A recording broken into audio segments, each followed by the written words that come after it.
সেই কথাই মানুষকে এই সংসারের সমস্ত প্রাণীর থেকে ভিন্ন করে তোলে, সংসারের সবচেয়ে উপরে নিয়ে যায়। এই কথার কারণেই আমরা একে অপরের সাথে ভাব আদান প্রদান করি। আমি আমার মনের ভাবনা অন্য কাউকে ব্যক্ত করতে পারি, অন্য কেউ তাদের ভাবনা আমাকে ব্যক্ত করতে পারে। এই কথাই আমাদের সবচেয়ে বড় ঢাল। এবারে দেখুন, আপনি নিশ্চয়ই লক্ষ্য করেছেন, কারোর কথা মধুর হলে লোকে তাকে ভালোবাসে, তাকে নিজের বন্ধু বানায়। সেইভাবেই যদি কারোর কথা কঠোর হয়, তাহলে লোকে তাকে ঘৃণা করে, তাকে নিজের শত্রু মনে করে। এই কথাই ভাষা হয়ে আমাদের ইতিহাস রচনা করে। তবে আমরা কি সত্যি বাণীর বিষয়ে অতটাই ভাবি যতটা আমাদের ভাবা উচিত? ভেবে দেখুন, মানুষের কথা বলতে শিখতে কত সময় লাগে। কোনো বালক 1.5 বছর বয়সে কথা বলতে শেখে, কেউ 2 বছরে, কেউ 3।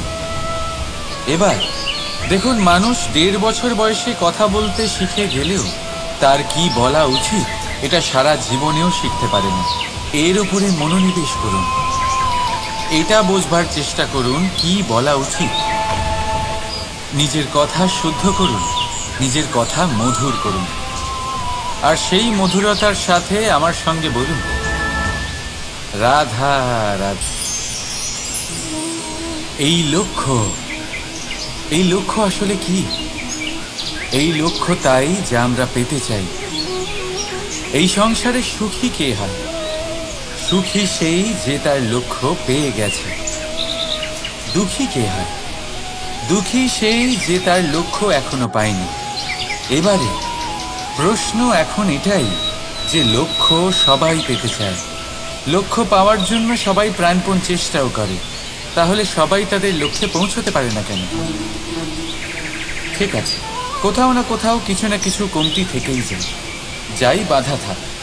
আজকে আমি আপনাকে একটা উপায় বলবো এই লক্ষ্য পাওয়ার জন্য।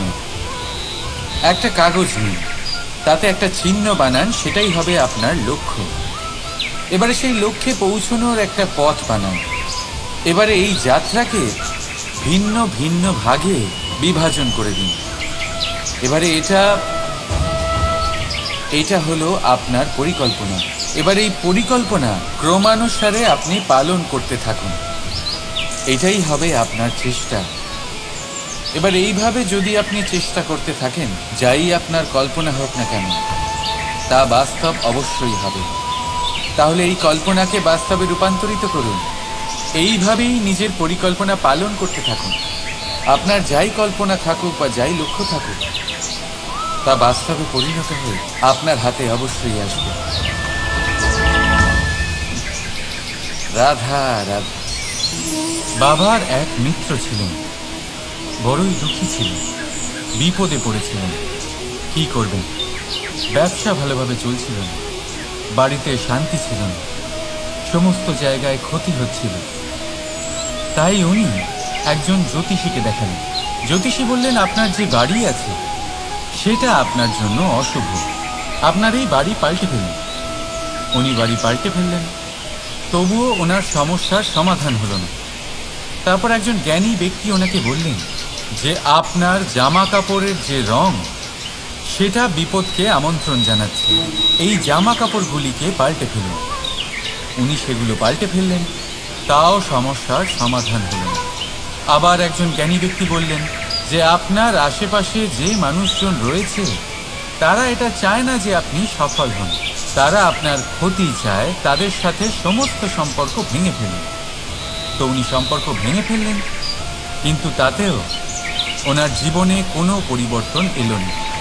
তার মানে তিনি বাড়ি পাল্টালেন, জামা কাপড় পাল্টালেন, সম্পর্ক পাল্টালেন, যেটা পাল্টালেন না তা হলো স্বভাব।